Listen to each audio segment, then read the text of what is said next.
Hello दोस्तों, अगर video आपको अच्छी लगती है तो वीडियो को लाइक कर दीजिएगा और अगर आप इस चैनल पर नए हैं तो इस चैनल को सब्सक्राइब करके बेल नोटिफिकेशन ऑल पर कर दीजिएगा ताकि मेरी जो भी वीडियो आए इंपॉर्टेंट टॉपिक पे आपको सबसे पहले नोटिफिकेशन के जरिए मिल सके और आप उसे देख सकें। हेलो दोस्तों, आज हम पढ़ेंगे कक्षा 12वीं का सेट 2 भौतिक विज्ञान का, जो कि 2020 का सेट 2 है। दोस्तों, हमने पिछली वीडियो में सेट 1 हल कर लिया है। अगर आपने वो वीडियो नहीं देखा है तो प्लीज़ जाके हमारे ही चैनल पे जाकर देख लें। हमने हल करा दिया है बिल्कुल आसान तरीके से और आसान भाषा में।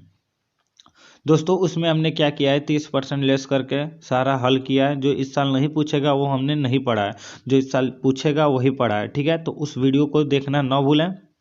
और दोस्तों, इस वीडियो को एक बिग थम्स अप लाइक कर दें, जरूर लाइक करें ताकि हमें मोटिवेशन मिले। और नीचे कमेंट करके बताएं कि आपको सेट सॉल्यूशन कैसा लग रहा है वीडियो। क्या इस पर और भी वीडियो चाहिए, तो नीचे कमेंट करके यस या नो जवाब जरूर दें। तो आइए दोस्तों, ये देख लेते हैं। ये दोस्तों हम लोग का सेट 2 है। इसका कोड क्या है, 346 XT। तो एक्स यस हमने लगा लिया है, कोड 1। ठीक है, और ये कोड 2 है XT। अब इसमें देख लेते हैं दोस्तों। इसमें बहुविकल्पी है, खंड अ, जो 1 नंबर में आता है। तो दोस्तों, पहला बहुविकल्पी क्या पूछ रहा है, एक प्रकाश किरण पुंज वायु से जल में प्रवेश करता है, निम्नलिखित में से कौन सा अपवर्तित रहेगा। तो इसमें कई सारे ऑप्शन आएंगे, आपको आवृत्ति डाल देना है। ठीक है, डी। ठीक है, तो आवृत्ति रहेगा। अब दोस्तों, यहाँ पे पूछा है पीएन संधि डायोड के अक्षय परत में होता है। दोस्तों, पीएन संधि डायोड के अक्षय परत में आपका क्या होता है, इलेक्ट्रॉन तथा कोटर दोनों ही होता है। ठीक है दोस्तों, ग पूछता है जस्ते की सतह से इलेक्ट्रॉन उत्सर्जन हेतु निम्नलिखित में से कौन सा विकिरण अत्यधिक प्रभावी होगा। तो दोस्तों, परावैंगनिक प्रकाश, परावैंगनिक प्रकाश। ठीक है, द देख लेते हैं। निर्वात में किसी प्रकाश की तरंगदैर्घ्य 6400 एंगस्ट्रॉन यानी 6400 एंगस्ट्रॉन है। जल में इसकी तरंगदैर्घ्य होगी, जल का अपवर्तनांक यानी कि n बराबर दे दिया है 4/3 यानी 4/3 दे दिया है। तो दोस्तों, यहाँ पे इसका ऑप्शन सी होगा, जो कि हम लोग का बहुविकल्पी में है। तो 48,000 एंगस्ट्रॉन होगा। अब कैसे होगा, तो इसका दोस्तों यहाँ पे सूत्र लगा है, देख लीजिए। लेमडा बराबर क्या होता है, लेमडा अनुक्रमानुपाती 1/n होता है। तो लेमडा को हम जब इक्वल टू करेंगे तो क्या होगा, लेमडा 1/λ2 इक्वल टू n1/n2। अब आपका यहाँ पे देख लीजिए n2/n1 का मान दे दिए, यानी अर्थात n का। तो यहाँ पे क्या होगा, 4/3 हम लोग रख लेंगे n का मान। और यहाँ पे जल के साथ जल का परिवर्तन अपवर्तनांक दिया है ना, तो यहाँ पे n2 का मान हम लोग रख देंगे 4/3 और इसका 1 और इसका 6400 दिया है तो एंगस्ट्रॉन उसको रख लेंगे। और उसके बाद क्रिया गुणा करेंगे तो λ2 बराबर हम लोग का कितना आ जाएगा, 4800 एंगस्ट्रॉन। ठीक है, बाकी सूत्र आपने देख लिया है, उसी तरह हल करना है। चलो देख लेते हैं। एक कुंडली में सिरों के बीच 40 वोल्ट का प्रत्यावर्ती वोल्टेज लगाने पर इसमें 80 mA की धारा प्रवाहित होती है। कुंडली का प्रेरक प्रतिघात होगा। तो दोस्तों, इसका आंसर आता है इसमें 500 ओम। कैसे आता है, तो देखिए हल किया गया है। दिया है V बराबर 40 वोल्ट, I बराबर 80 मिली एम्पियर। तो इसको एम्पियर में बदलेंगे तो 10⁻³ से हमने गुणा कर दिया। अब प्रेरकी प्रतिघात क्या होता है, XL बराबर क्या होता है, V/I। तो V का मान 40, I का मान 80 गुणे 10⁻³। तो बस इसी को कर देना है। यहाँ पे 8 गुणे 10⁻² कर दिया गया है। 8 से 40 में भाग दे दिया तो 5 बार में चला गया, 8×5 = 40। तो 5 गुणे 10⁻² यानी 500 ओम XL बराबर। खंड ब पे आ जाते हैं। ये भी हम लोग का सवाल 1 नंबर में आता है, खंड ब भी। तो दूसरा का क हम लोग का इस सिलेबस से हट गया था, तो यहाँ पे दूसरा का ख हमने लिखा है। 12.8 मिलियन इलेक्ट्रॉन वोल्ट ऊर्जा वाले न्यूट्रॉन की दे ब्रोगली तरंगदैर्घ्य की गणना कीजिए। दे ब्रोगली तरंगदैर्घ्य लैम्डा बराबर क्या होता है, h/√2m के। तो दोस्तों लैम्डा बराबर एच का मान कितना होता है 6.62 इंटू 10⁻34। तो दोस्तों अगर आप चाहें तो इसका मान याद कर लीजिएगा 6.6 इंटू 10⁻34 यानी 6.6 गुणे 10⁻34। अगर 2 भी नहीं लिखेंगे तो काम चल जाएगा, लेकिन 6.6 जरूर रहना चाहिए, ठीक है। अब दोस्तों यहाँ पे दिया है 2, ठीक है, 2 इंटू यम का मान यहाँ पे हमने धर दिया 1.68 इंटू 10⁻27 और गुणे 12 क्या होगा 12.8 के का मान। अब मिलियन इलेक्ट्रॉन वोल्ट है तो मिलियन में 10⁻6 और इलेक्ट्रॉन का मान कितना होता है 1.6 गुणे 10⁻19। बस इसी मान को हल करेंगे तो लैम्डा बराबर हम लोग का क्या आ जाएगा 8024 एंगस्ट्रॉन।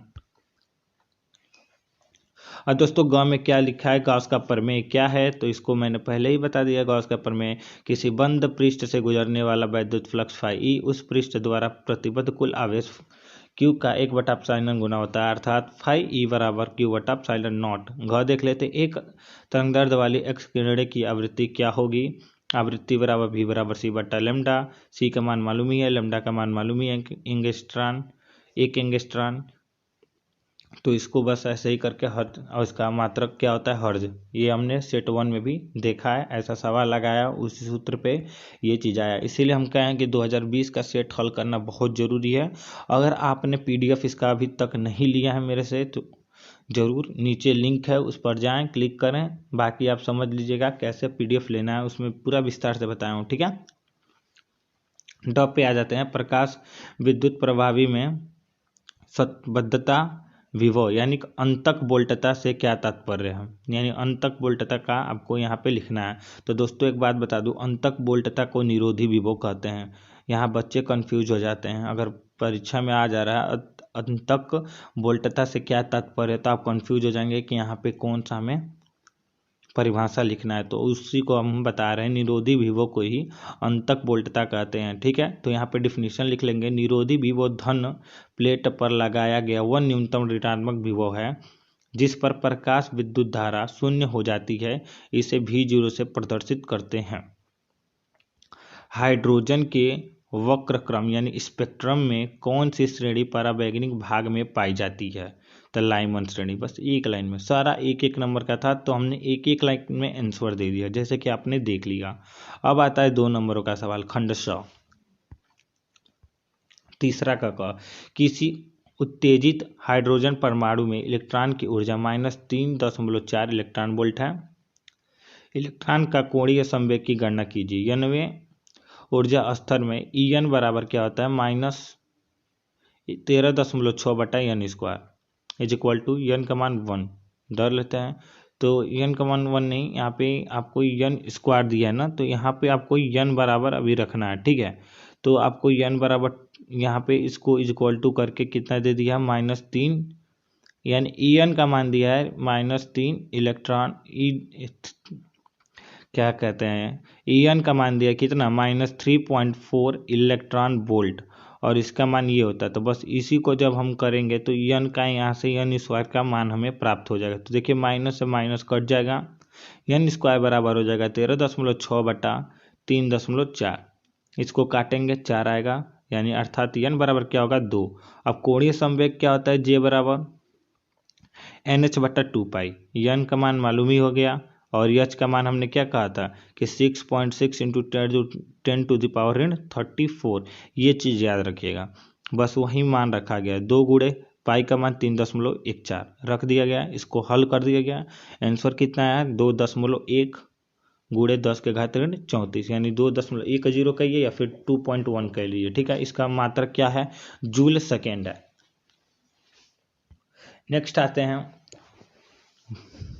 व्यतिकरण से आप क्या समझते हैं। प्रकाश व्यतिकरण के लिए आवश्यक शर्तें लिखिए। व्यतिकरण, जब समान आवृत्ति के 2 प्रकाश तरंगे एक ही दिशा में चलती हैं तो उनके अध्यारोपण से माध्यम में कुछ बिंदुओं पर प्रकाश की तीव्रता अधिकतम तथा कुछ बिंदुओं पर न्यूनतम होती है। प्रकाश तरंगों की इस घटना को व्यतिकरण कहते हैं। अब इसकी आवश्यक शर्तें जान लेते हैं।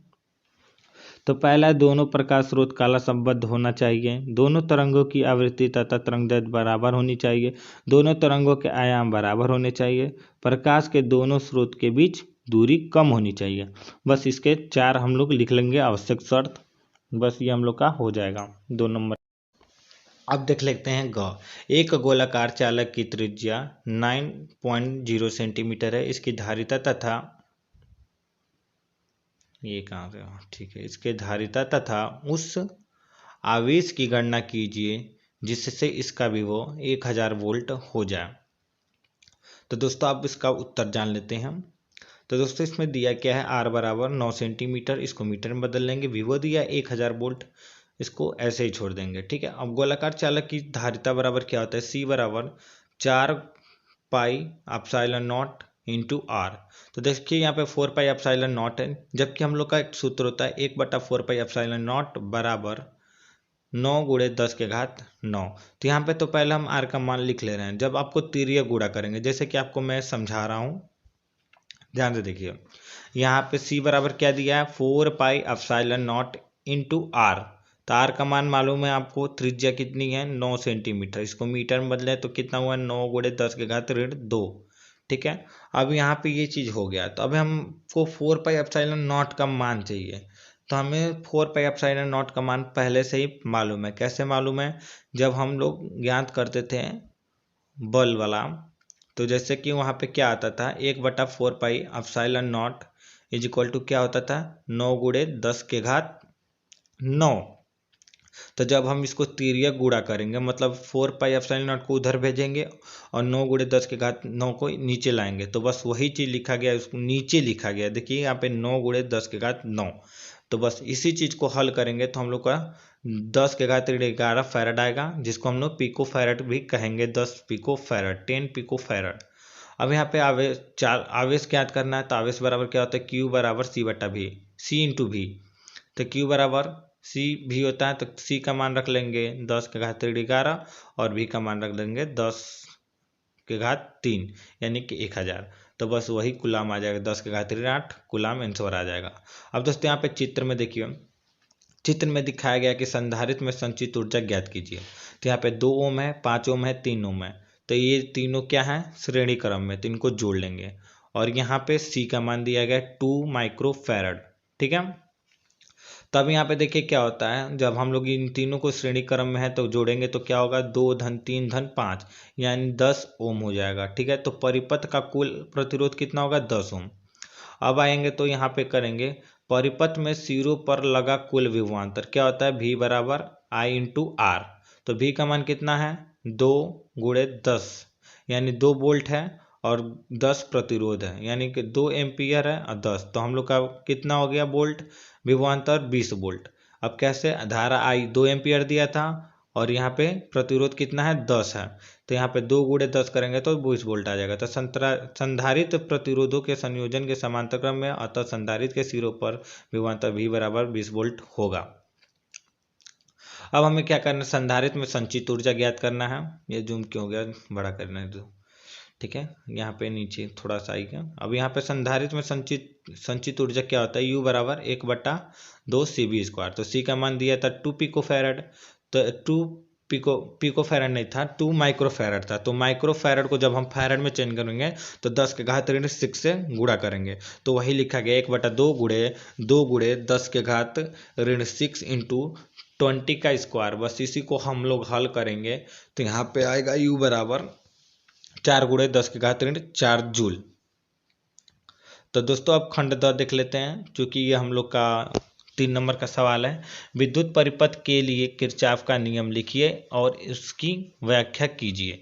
किरचॉफ यानी किरचॉफ के नियम 2 है, प्रथम नियम तथा द्वितीय नियम। तो दोस्तों प्रथम नियम को ही हम लोग कहते हैं संधि का नियम, और द्वितीय नियम को कहते हैं वोल्टता का नियम। प्रथम नियम का एक और नाम है संधि का नियम और धारा नियम। ठीक है, तो ये क्या लिखा है, किसी वैद्युत परिपथ में किसी भी संधि पर मिलने वाली सभी रेखाओं का बीजगणितीय योग शून्य होता है, अर्थात सम I बराबर 0।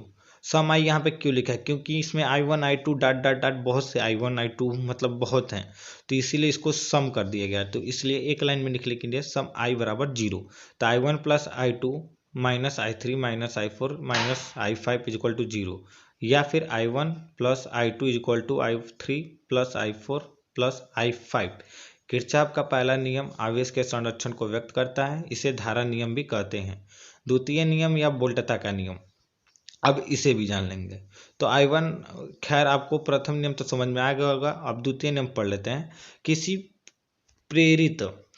प्रेरित में किसी भी बंद पास में बहने वाली धाराओं और उसके संगत प्रतिरोधों के योगफल का बीजगणितीय योग परिपथ में विद्युत वाहक बलों के बीजगणितीय योग के बराबर होता है।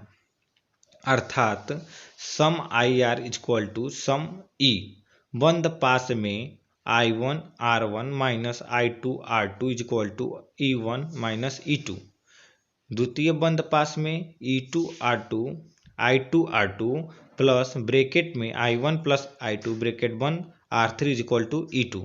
ये आपको लिख लेना है कॉपी में। किरचॉफ का द्वितीय नियम ऊर्जा संरक्षण के सिद्धांत पर कार्य करता है, मतलब आधारित है, ठीक है, कार्य करता है।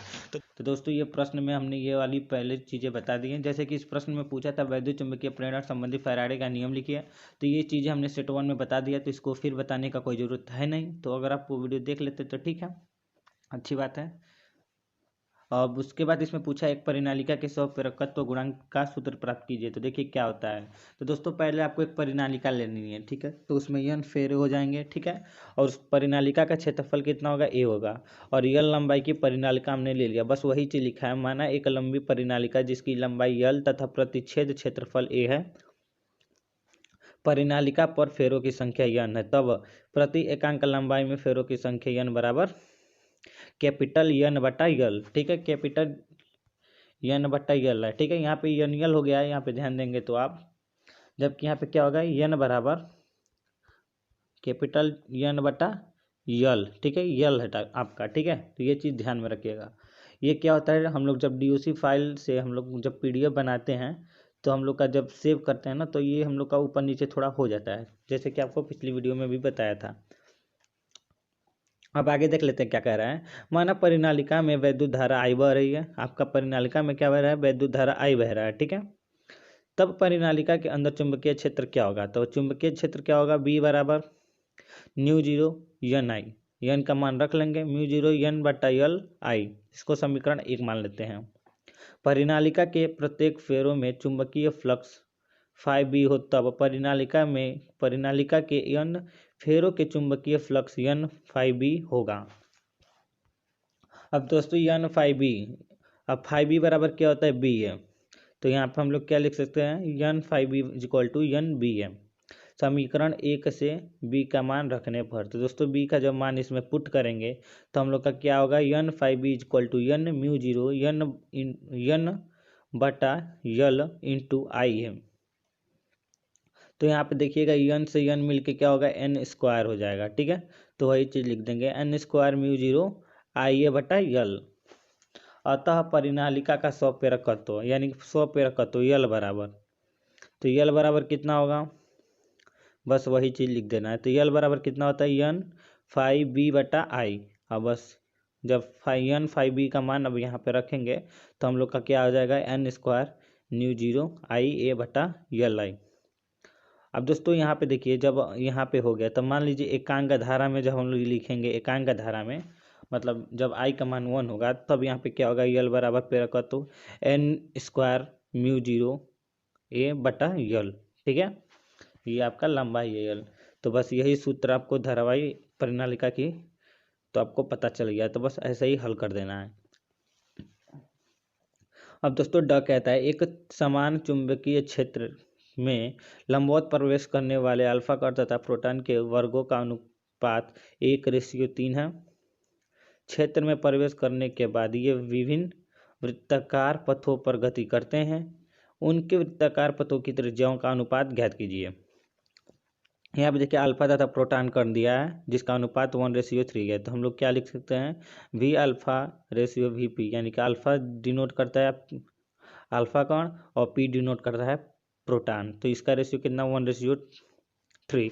अब इस सवाल को थोड़ा अच्छे से समझिएगा, काफ़ी इंपॉर्टेंट है।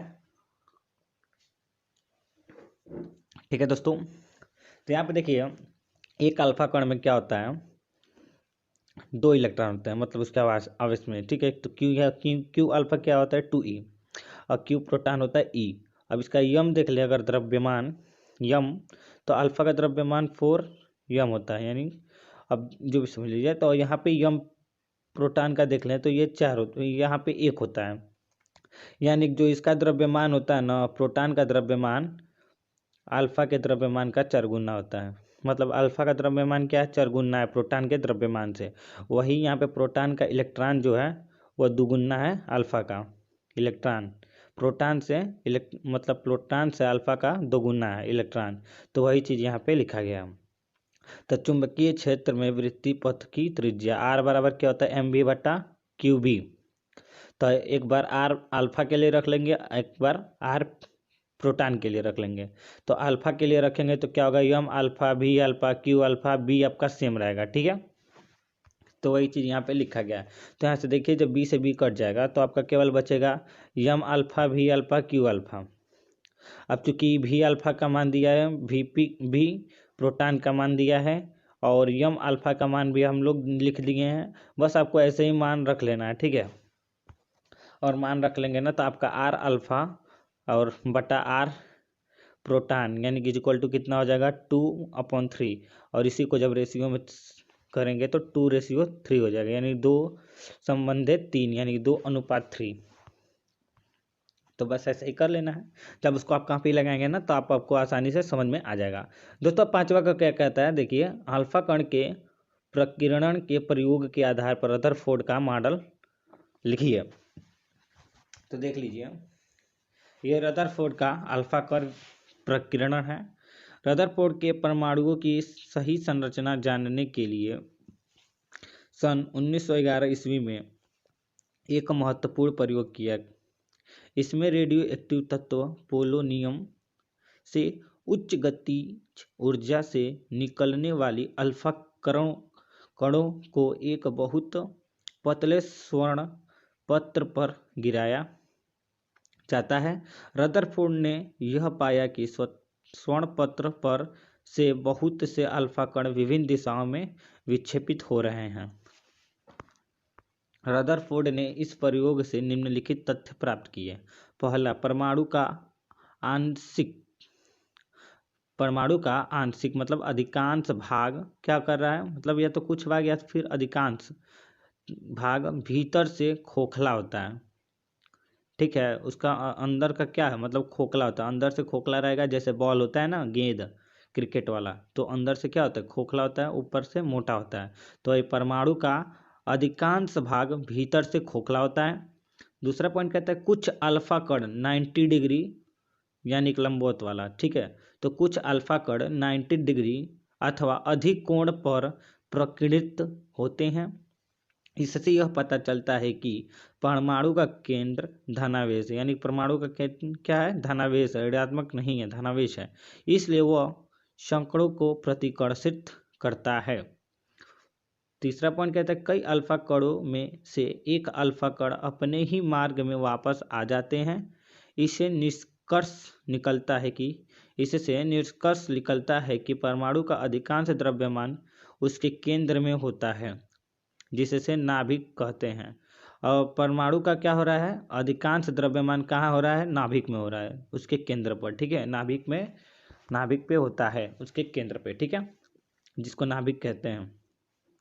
चौथा पॉइंट कहता है अधिकांश स्वर्ण पत्र को बिना प्रभावित किए आर पार निकल जाता है। ठीक है, यहाँ पे निकल गए लिखा है, जो भी लिख सकते हैं आप, निकल गए या फिर निकल जाता है। दोस्तों ग आता है एक प्रत्यावर्ती धारा परिपथ के प्रेरक यल धारिता सी तथा प्रतिरोध आर श्रेणी में जुड़ा है। परिपथ की प्रतिबाधा तथा कालांतर के लिए व्यंजक प्राप्त कीजिए। ये काफ़ी इंपॉर्टेंट है, ये तो आपका कम इंपॉर्टेंट था लेकिन यह बहुत ज़्यादा इंपॉर्टेंट है, इसको ध्यान से देखिएगा। थोड़ा लंबा चौड़ा है और इसको तो एकदम जानना जरूरी है, क्योंकि इस पर सवाल भी आता है। न्यूमेरिकल आपका जरूर 2-3 पूछ देता है हर साल। ठीक है, 2-3 नहीं पूछेगा लेकिन एक पूछ देता है, तो इसको थोड़ा अच्छे से देखिएगा। एलसीआर परिपथ, जब परिपथ में प्रेरकत्व यल, देखिए एलसीआर परिपथ में यल क्या है, प्रेरकत्व है, सी धारिता है और आर प्रतिरोध है, तो वही क्रम में जुड़ गए हैं, मतलब तीनों श्रेणी क्रम में जुड़ा है। ठीक है, तो इसी का हम लोग को व्यंजक प्राप्त करना है। ठीक है, कालांतर का प्रतिबाधा का व्यंजक, दोस्तों इस पर सवाल आता है, पूछ देता है कालांतर बताइए और प्रतिबाधा बताइए। हमने पिछली सेटों में लगा चुका है और इस वाले भी सेट में हमने पहली पार्ट में लगाया था प्रतिबाधा और कालांतर निकालने के लिए। ठीक है, तो आइए इस सूत्र मतलब इस चीज को देख लीजिए, इस टॉपिक को। जब प्रेरकत्व की एक कुंडलीय धारिता सी का एक संधारित तथा आर प्रतिरोध को श्रेणी क्रम में जोड़कर प्रत्यावर्ती धारा स्रोत V बराबर V0 साइन ओमेगा टी से जोड़ देते हैं, तब इस दशा में प्रतिरोध R के सिरों के बीच विभवांतर VR तथा धारा I यानी विभवांतर VR तथा धारा I समान कला में होंगे।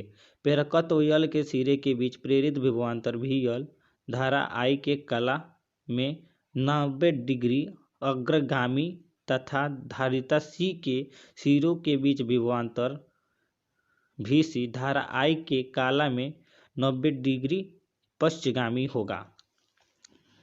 अब देखिए विभवांतर क्या कर रहा है, ये जब प्रतिरोध से लग रहा है ना तो ये समान कला में हो जा रहा है। ठीक है, और जब ये प्रेरकत्व से लग रहा है तो 90 डिग्री अग्रगामी हो जा रहा है, और जब संधारित से लग रहा है मतलब धारिता से लग रहा है तो ये क्या कह रहा है, 90 डिग्री क्या हो रहा है, पश्चगामी हो जा रहा है। तो ये चीज़ ध्यान रखिएगा, कभी कभी पूछ देता है कि बताइए क्या होगा, धारा अग्रगामी होगा कि पश्चगामी होगा, तो आपको वहाँ पे थोड़ा एक लाइन लिखना होता है, तो बस आप समझ गए होंगे। अतः VL यानी कि लंबाई, मतलब लंबाई नहीं मतलब प्रेरकत्व यल, ठीक है, तथा धारिता C का परिणामी विभव VL माइनस VC होगा। यदि LCR परिपथ में परिणामी विभवांतर भी हो तब V बराबर V स्क्वायर बराबर VR का स्क्वायर प्लस ब्रैकेट में VL माइनस VC का स्क्वायर। ठीक है, अब ऐसा क्यों हो रहा है तो आप यहाँ पे चित्र में देख सकते हैं। ठीक है, इसी वजह से ऐसे लिखना पड़ रहा है V स्क्वायर बराबर, तो बस अब इसी को कर लेना है। अब V बराबर आप जानते हैं क्या होता है, IR, तो यहाँ पे प्रतिरोध के लिए IR लिख देंगे, VL के लिए IXC लिख देंगे, VC के लिए IXC लिख देंगे, बस इसी चीज़ को हम मान रख लेंगे। अब V स्क्वायर बराबर I स्क्वायर, तो आपका कामन दिख रहा है तो कामन ले लेंगे, बाकी ये सब इसी चीज़ में हो जाएगा। तो I स्क्वायर क्या होगा, नीचे की ओर भेज देंगे, तो बस इतना इसको लिख देंगे। अब दोस्तों यहाँ पे लिखा गया है Z square R square plus XL minus XC का स्क्वायर।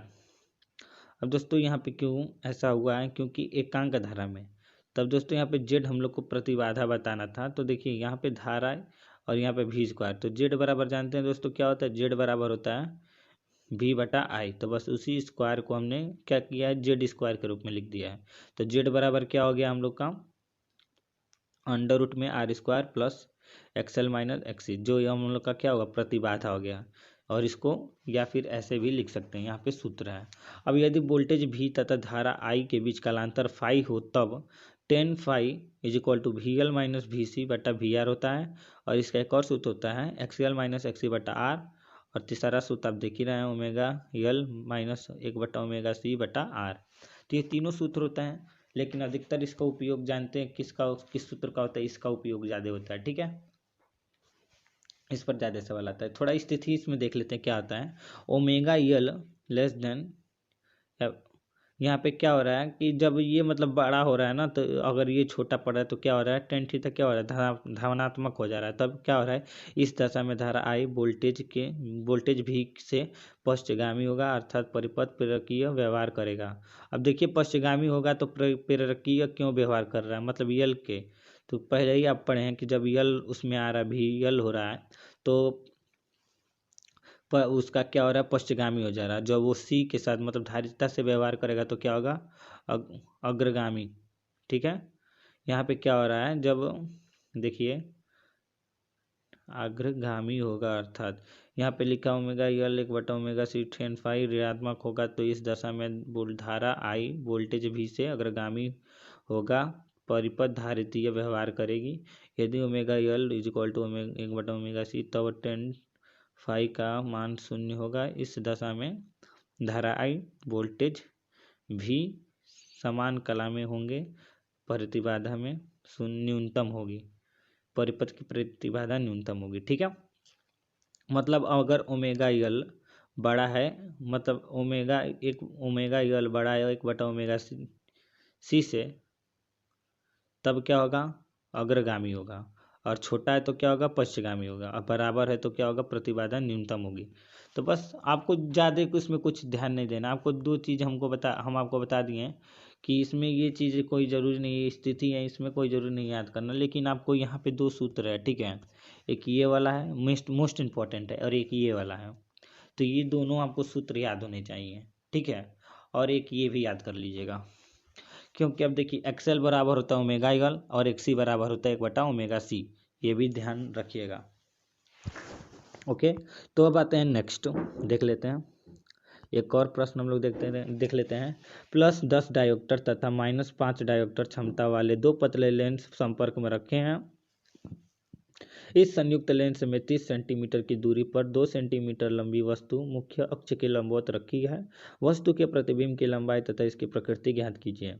दिया है P1 P2 दिया है, U बराबर भी दिया है, O बराबर भी दिया है। तो देखिए P1 लिख दिए हैं 10 डायोप्टर और P2 लिख दिए -5 डायोप्टर, और U बराबर हम लोग का 30 सेंटीमीटर जो दूरी दिया है वो लिख लिए -30 सेंटीमीटर, और O वस्तु मुख्य अक्ष के लंबवत रखी है, यानी O बराबर दे दिया 2 सेंटीमीटर। संपर्क में रखे लेंसों की संयुक्त क्षमता P बराबर P1 + P2 होता है, इसको जोड़ लेंगे तो 5 डायोप्टर आ जाएगा। संयुक्त लेंस की फोकस दूरी F बराबर कितना होता है, 1/P 1/5, P का मान दिया 1/5 हो गया, यानी 20 सेंटीमीटर। लेंसों के सूत्र से क्या होगा, 1/F = 1/V - 1/U। दोस्तों इस तरह का सवाल हमने सेट 1 में भी लगाया था। बस अब यहाँ पे आपको क्या करना है, मान रख लेना है। तो किस किस चीज़ का मान मालूम है आपको, F का मान मालूम है और U का मान मालूम है। U का -30 और F अपने अभी निकाला है 20 सेंटीमीटर, वो रख लेंगे। तो यहाँ पे 1/20 - 1/30 हो जाएगा, तो आपका 3 - 2/60 यानी 1/60, यानी V बराबर 60 सेंटीमीटर आ जाएगा। रेखीय आवर्धन M बराबर क्या होता है, I/O = V/U। V का मान मालूम ही होगा, U का मान मालूम ही हो गया, तो आसानी से हम, और O का मान मालूम है, तो I हम लोग आसानी से निकाल सकते हैं। तो I बराबर क्या होगा, यहाँ पे देखिए, तो I/2 = 60/30, तो 30 दूना 60 होता है, तो 2 बार में कट गया, 2 से 2 ये भी कट गया, तब क्या होगा दोस्तों, यहाँ पे 30 दूना 60, तो यहाँ पे देख सकते हैं, और यहाँ पे 2 से 2 कटेगा नहीं, तिर्यक गुणा होगा। ठीक है, सोच रहे होंगे कटेगा, लेकिन कटेगा नहीं। ये क्या होगा, जब तिर्यक गुणा होगा तो I बराबर 4 हम लोग का आ जाएगा, यानी I बराबर -4 सेंटीमीटर। तो दोस्तों हम लोग का घ क्या कह रहा है, एक ही धातु के 3 तारों की लंबाइयों तथा द्रव्यमानों का अनुपात क्रमशः 3:1 तथा 1:3 है। मतलब द्रव्यमान का अनुपात क्या है, 1:3 है, और लंबाइयों का अनुपात क्या है, 3:1 है। इन तारों के प्रतिरोध का अनुपात ज्ञात करना है। ठीक है, इसमें R1 R2 R3 ज्ञात करना है। तो दोस्तों पहले हम लोग लिख लेंगे दिया क्या है, तो यल मतलब लंबाई को डिनोट करते हैं यल से, तो हम लोग लिख लेंगे L1 L2 L3 बराबर 3:1। ठीक है, तो यहाँ पे लिखा गया अनुपात के रूप में। ठीक है, L1 संबंधे L2 L2 संबंधे L3। ठीक है, इस प्रकार से लिख दिया गया है। और चूंकि द्रव्यमान को यम से डिनोट करते हैं, तो M1 M2 M3 = 1:3 लिख दिया गया है। अब वैद्युत प्रतिरोध R बराबर क्या होता है, PL/A। तो PL/A को अगर हम ऊपर नीचे L से गुणा करें तो क्या होगा, PL²/AL।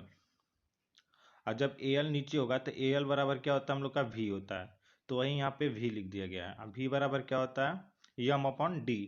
तो M/D को, M को नीचे रख के D को ऊपर भेज दिया गया है, तो बस इसी चीज को लिखा गया है। तो P तथा D नियत है इसमें, अतः R अनुक्रमानुपाती L²/M।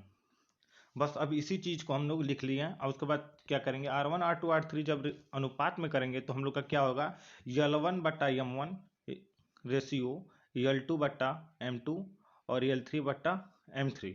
अब बस ये देखिएगा कि ये सारे यल क्या है, स्क्वायर में है। तो बस अब L1 का मान रख लेंगे, L2 का मान रख लेंगे, L3 का मान रख लेंगे, M1 M2 M3 का मान रख लेंगे। तो L1 का मान हमने रखा, तो 3 का स्क्वायर, 2 का स्क्वायर, 1 का स्क्वायर, इस प्रकार से आ जाएगा, और नीचे 1 2 3 आपका हो जाएगा। बस अब कुछ करना नहीं है, स्क्वायर को आपको गुणा कर लेना, उसके बाद काट देना। तो 3 का स्क्वायर करेंगे तो 3 3 जा 9 और 2 2 जा 4। तो अगर 4 आएगा तो 2 से कटेगा तो क्या होगा, 2 आ जाएगा। तो ठीक है, और उसके बाद यहाँ पे 1/3 है, तो जब इसको काटेंगे तो आप किस प्रकार से आ जाएगा, केवल 1/3 आ जाएगा। तो बस यहीं पे लिखा गया है R1:R2:R3 इज इक्वल टू 9:2:1/3। अब दोस्तों यहाँ पे 3 से जब एलसीएम से गुणा कर देंगे तो आपका आ जाएगा वो इन R1:R2:R3 का मान क्या आ जाएगा, 27:6:1। ठीक है, ये इसका अनुपात है, ये क्या हम लोग का प्रतिरोध का अनुपात ज्ञात हो गया। ठीक है, अब दोस्तों आगे देख लेते हैं नेक्स्ट सवाल। वैद्युत चुंबकीय तरंगे क्या है, ये कैसे उत्पन्न होती हैं, इन इनसे इनके प्रमुख गुणों का उल्लेख कीजिए।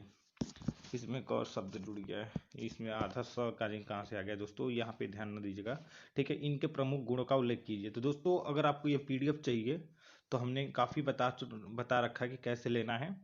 अगर आप नहीं जानते तो नीचे एक लिंक होगा डिस्क्रिप्शन में, उस पर क्लिक करके जाकर इसको आसानी से पढ़ सकते हैं, कैसे आप डाउनलोड करेंगे, कैसे लेंगे आप पीडीएफ। ठीक है, तो देखिए दोस्तों, वैद्युत चुंबकीय तरंग क्या होता है। जब किसी वैद्युत परिपथ में वैद्युत धारा बहुत अधिक आवृत्ति से बदलती है तो परिपथ से ऊर्जा तरंगे के रूप में चारों ओर को प्रसारित होने लगती है।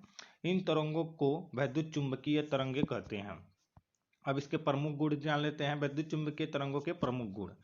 पहला क्या है, यह तरंगे प्रकाश की भांति परावर्तित तथा अपरिवर्तित होती है। इनकी ऊर्जा वैद्युत तथा चुंबकीय क्षेत्र में विभाजित होती है। यह तरंगे त्वरित आवेश कणों द्वारा उत्पन्न होती है। इन तरंगों के संचरण के लिए माध्यम की आवश्यकता नहीं होती है। यह तरंगे निर्वात में भी गमन कर सकती हैं। इसका वेग 3 × 10⁸ मीटर/सेकंड होती है। तो दोस्तों बस इतना ही लिखना है, बाकी बात खत्म। अब दोस्तों आता है हम लोग का नेक्स्ट सवाल। हाइगेंस द्वारा प्रकाश के दी गई तरंगदैर्घ्य अवधारणा के आधार पर परिवर्तन का नियम सिद्ध कीजिए। जैसा कि ये चीज़ आपको बताना है, इसके लिए हमने एक प्रॉपर वीडियो बना रखा है, उसको आप जाकर देख लेंगे तो आपको बिना याद किए लिख सकते हैं। बाकी ये पीडीएफ आप जब लेंगे तो इसमें से आपको लिखना है। ठीक है, तो इसमें बाकी काफ़ी शॉर्ट में लिखवाया हूँ और वीडियो आपको विस्तार से बताऊँ तो आपको वीडियो में जाकर समझ लेना है। ठीक है, नेक्स्ट देख लेते हैं, विद्युत द्विध्रुव से क्या तात्पर्य है। किसी वैद्युत द्विध्रुव को एक समान विद्युत क्षेत्र की दिशा में संतुलन की स्थिति में थीटा कोण घुमाने के लिए किए गए कार्य के लिए सूत्र प्राप्त कीजिए। एक द्विध्रुव 10⁵ N/कूलम के विद्युत क्षेत्र में 30 डिग्री कोण पर रखा है और उस पर 6 × 10⁻⁻24 N/मीटर का बल आघूर्ण लग रहा है। वैद्युत द्विध्रुव के आघूर्ण की गणना कीजिए। एक सेकेंड, यहाँ पे 6 × 10⁻⁻24 है कि क्या है, हाँ 6 × 10⁻⁻24 है, लेकिन इसमें कुछ और भी अंक आ गया है, 24 24 3 बार हो गया। ठीक है, तो ये पीडीएफ बनाने में थोड़ा मिस्टेक हो गया है, हो जाता है। लिखने में तो वर्डपैड में साफ दिखता है कि मतलब 24 लिखे हैं, जब पीडीएफ में कन्वर्ट होता है तो पता नहीं कहाँ से उसमें एक्स्ट्रा अंक आ जाते हैं। ठीक है, तो दोस्तों वैद्युत द्विध्रुव क्या है इसको पहले लिखना है। तो आप लिखेंगे वैद्युत द्विध्रुव वो निकाय है जिसमें दो बराबर परंतु विपरीत प्रकार के बिंदु आवेश एक दूसरे से अल्प दूरी पर स्थित होते हैं। बस बात खत्म, इतना ही लिखना है। अब उसके बाद इसमें कहा था कि किसी वैद्युत द्विध्रुव को एक समान वैद्युत क्षेत्र की दिशा में संतुलित की स्थिति में थीटा कोण घुमाने में किए गए कार्य के लिए सूत्र प्राप्त कीजिए। तो बस इसका सूत्र हमें प्राप्त कर देना है। तो चित्र आप देख ही रहे हैं, बस सूत्र कैसे प्राप्त करना है। यहाँ पे देखिए, वैद्युत क्षेत्र में द्विध्रुव को घुमाने में किए गए कार्य, माना एक वैद्युत द्विध्रुव AB एक समान वैद्युत क्षेत्र में रखा है जिसका लंबाई 2L है, जो +Q तथा -Q आवेश से मिलकर बनी है। द्विध्रुव पर लगने वाला बल आघूर्ण, यहाँ पे बल हो गया है जबकि बल आघूर्ण होगा। ठीक है, तो ध्यान दीजिएगा, जब आप ध्यान से पढ़ेंगे ना तो आपको पूरा समझ में आएगा, क्योंकि इसमें थोड़ा मिस्टेक हो गया, इसीलिए हमने पीडीएफ ये वाला किसी को नहीं दिया है, इसको हम पढ़ा रहे हैं। इसमें हम जानते थे कुछ ना कुछ गलती होगा जिसको हम बताते चलेंगे वीडियो के सहारे। ठीक है, तो दोस्तों यहाँ पे द्विध्रुव पर लगने वाला बल आघूर्ण क्या होगा, टाउ बराबर PE sin थीटा होगा। ठीक है, यदि वैद्युत द्विध्रुव को अल्प कोण d थीटा से घुमाया जाए तो किया गया कार्य क्या होगा। तो DW यानी डेल्टा W बराबर बल आघूर्ण इंटू कोणीय विस्थापन यानी गुणित कोणीय विस्थापन। तो DW इक्वल टू क्या होगा, PE sin थीटा और उसके बाद d थीटा हो जाएगा आपका।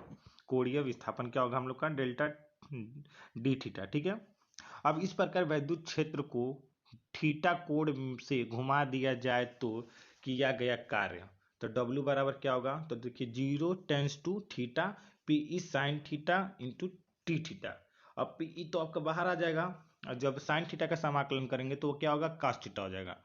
अब इसका हम लोग दे देंगे 0 से थीटा। तो अब इसका क्या होगा, डब्ल्यू बराबर क्या होगा, PE minus cos theta plus cos theta cos 0 degree. अब कॉस 0 डिग्री क्या होता है दोस्तों, हम लोग का मान 1 होता है, और माइनस कॉस थीटा इस प्रकार हो जाएगा। यानी कार्य हम लोग का कितना है, डब्ल्यू बराबर पीई ब्रैकेट में 1 माइनस कॉस थीटा। बस यही हमें ज्ञात करना था। उसके बाद हम लोग का एक सवाल दिया था जिसमें हम लोग का ई बराबर 10 के घात 5 न्यूटन प्रति कूलम था, और थीटा बराबर 30 डिग्री था, और टाउ जो दिया था हम लोग का 6 गुणे 10 के घात 24 न्यूटन मीटर, और हमें पी ज्ञात करना था। तो दोस्तों यहाँ पे सूत्र क्या होता है, टाउ बराबर पी ई साइन थीटा। अब देखिए यहाँ पे ई का मान दिया है, थीटा का मान दिया है, टाउ का मान दिया है, पी का नहीं दिया है। तो हम आसानी से यहाँ से पी बराबर क्या लिख सकते हैं, टाउ बटा ई साइन थीटा। टाउ का मान ऊपर रख लीजिए, ई साइन थीटा का मान नीचे रख लीजिए। साइन 30 अंश का मान 1/2 होता है। तो बस आप इसे ही रख के जब हल कर लेंगे तो 1.2 इंटू 10⁻⁸ बस यही आएगा 28, यानी 1.2 गुणे 10 के घात-28 कूलाम मीटर। यह आपका आंसर हो जाएगा। सातवां क्या कहता है, सिद्ध कीजिए कि एक समान त्रिज्या चुंबकीय क्षेत्र में धारावाही कुंडली पर आधारित बल युग्म टाउ बराबर NAB होता है जहां प्रतीकों के अपने समान अर्थ हैं।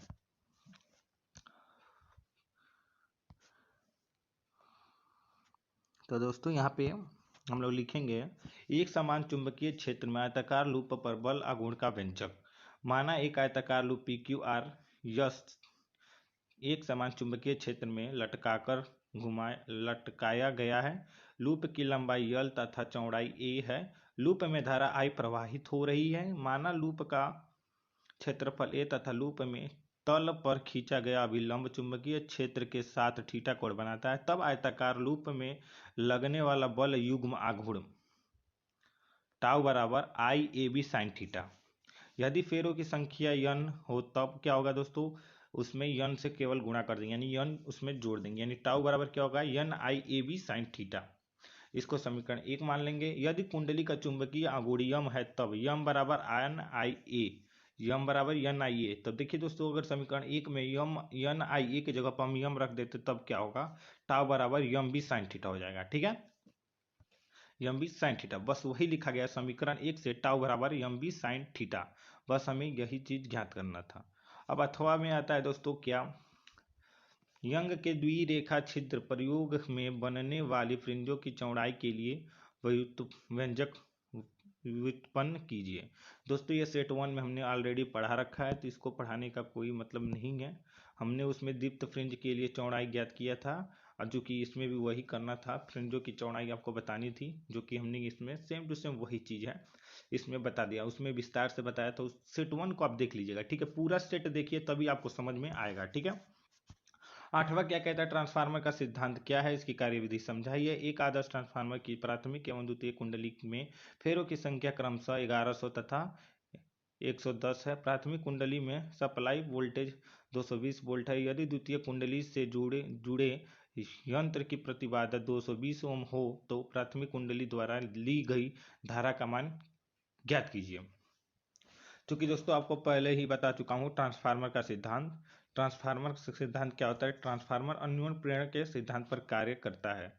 जब दो कुंडलियों को पास पास रख के किसी एक कुंडली में धारा प्रवाहित की जाती है तो दूसरी कुंडली में विद्युत वाहक बल के द्वारा, मतलब उसमें क्या होता है, धारा अपने आप उत्पन्न हो जाता है, उसी को अन्योन्य प्रेरण करता है। तो उसी को शॉर्ट में लिखेंगे, ट्रांसफार्मर अन्योन्य प्रेरण के सिद्धांत पर कार्य करता है। निकट स्थित दो कुंडली में से एक कुंडली में प्रवाहित धारा के मान में परिवर्तन के कारण दूसरी कुंडली में बद्ध चुंबकीय फ्लक्स में परिवर्तन के कारण इस कुंडली में एक विद्युत वाहक बल उत्पन्न होने की घटना को अन्योन्य प्रेरण कहते हैं। बस 4 लाइन लिखना है, आपका ट्रांसफार्मर का सिद्धांत खत्म। उसके बाद कार्यविधि पे आइए।